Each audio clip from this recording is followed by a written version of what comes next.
on a fini notre premier chapitre des tentatives de réorganisation des révolutionnaires à l'étranger, mais on a vu quand même que Laurent Désiré Kabila, lui, est resté au pays. Aujourd'hui, nous allons voir aussi l'alliance entre les révolutionnaires congolais et des révolutionnaires rwandais.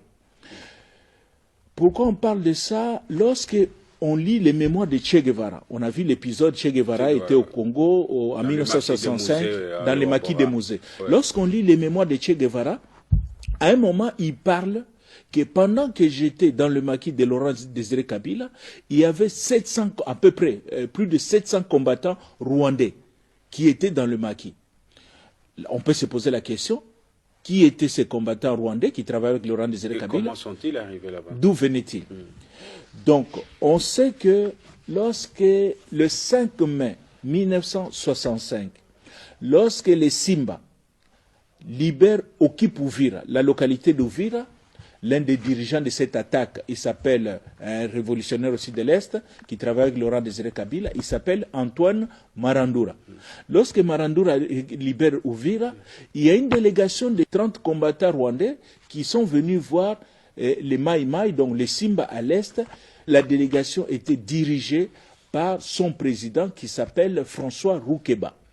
Ils étaient membres d'une organisation rwandaise qui s'appelle UNAR, Union nationale rwandaise. Donc ils arrivent à l'Est là-bas.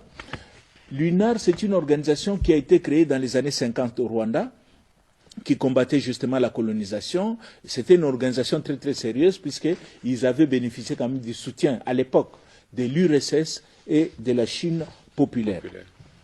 Lorsqu'ils sont partis en exil, donc ces Rwandais de l'UNAR, ils partent en exil. Pourquoi? On a vu, on verra peut-être dans d'autres épisodes, il y a eu des massacres au Rwanda à partir de 1959, ce qu'on appelle la révolution Hutu.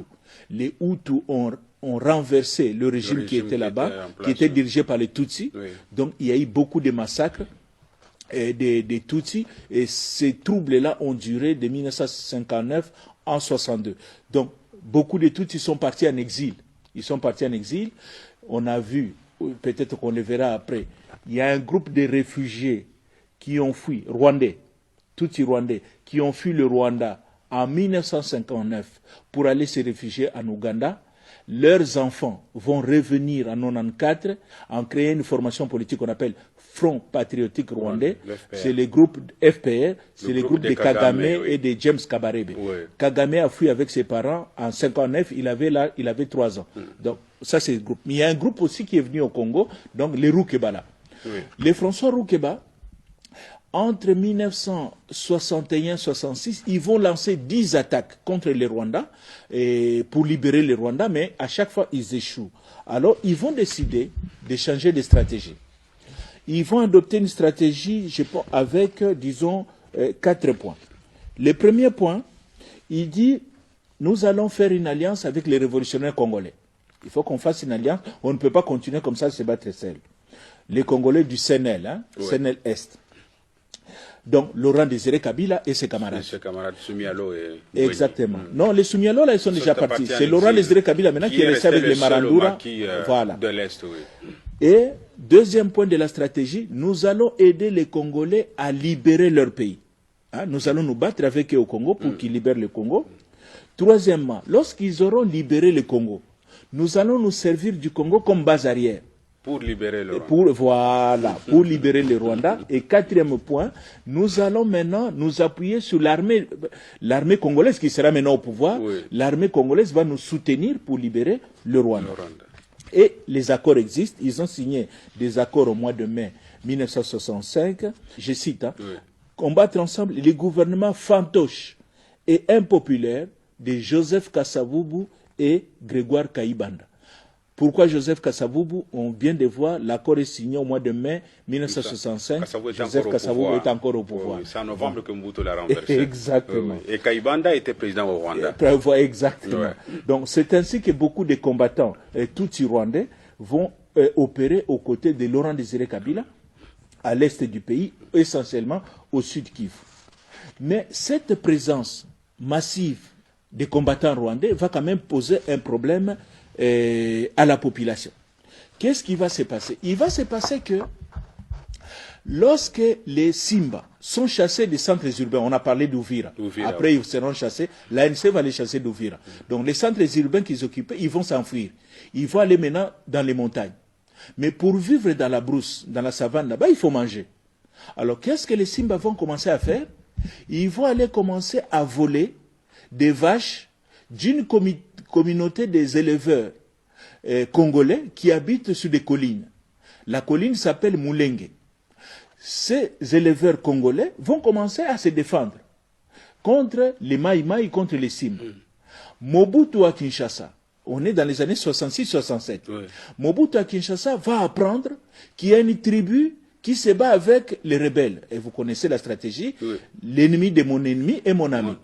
Mobutu va commencer à envoyer des armes à cette communauté-là. Donc, maintenant, il va se poser un problème dans la population. Comment distinguer les Tutsis qui sont avec les Simba et les Tutsis qui combattent les Simba? Parce qu'il est essentiel dans une guerre de bien distinguer l'ennemi et l'ami. L'allié. Exactement. C'est ainsi que la population va créer dans les concepts de Banyamulenge dans les années 66-67. Banyamulenge, ça veut dire quoi? En Swahili, ça veut tout simplement dire les gens de Mulenge, ceux de Mulenge, Batuya Mulenge. En Swahili, on dit Banyamulenge. Donc voilà l'origine du terme Banyamulenge, parce que beaucoup de gens disent, mais à l'époque coloniale, les concepts Banyamulenge n'existaient pas. Voilà dans quel contexte ce nom est apparu. Et même, puisque les Banyamulenge ont des positions qui sont en déphasage avec la position de la plupart des tribus qui sont avec eux. Quelles sont les tribus qui sont là-bas? C'est les Babembe, les Bafulero, les Bavira. Donc ces gens-là soutiennent les rebelles, puisque Laurent Désiré Kabila est avec, il a des leaders locaux, entre autres Sikatenda, entre autres Loïcha. Donc la population, les membres de ces tribus-là soutiennent Laurent Désiré Kabila et sa guerre. Les Banyamulenge maintenant sont en déphasage et ils sont avec le gouvernement de Kinshasa. C'est ainsi que ça va les isoler, ils seront marginalisés. Pour pouvoir les sécuriser, une partie de cette communauté des Banyamulenge va être déplacée par Mobutu. Il va leur faciliter les déplacements vers le Katanga, vers Moba. Ils étaient installés là-bas. Au Katanga, on les appelle les Banyaviura, parce qu'ils habitent un plateau qu'on appelle le plateau de Viura. Donc c'est ça les Banyaviura. Une petite parenthèse, ce qui explique aussi le fait que l'ancien vice-président Rouberois a étudié à Kalemi. Il a étudié à Kalemi justement parce qu'il a suivi un cousin qui était parmi les Banyavura qu'on avait déplacé à cette époque. Donc on referme cette petite parenthèse des gens de l'Est. Maintenant, qu'est-ce qui va se passer? Il va se passer que pour les maréchals, dans le souci d'avoir un instrument politique, d'encadrement pour capable d'encadrer la population, le 20 mai 1967, le président Mobutu va créer son parti politique qu'il va appeler le MPR, le Mouvement populaire de la Révolution.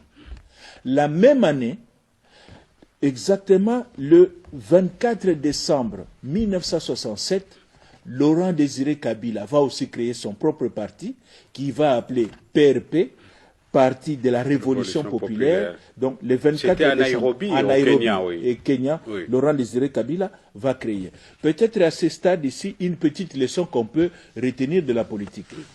Il y a une leçon importante en politique qu'il faut retenir. En politique, je parle de la politique des États. En politique, il n'y a pas d'ennemi éternel, il n'y a que des intérêts permanents.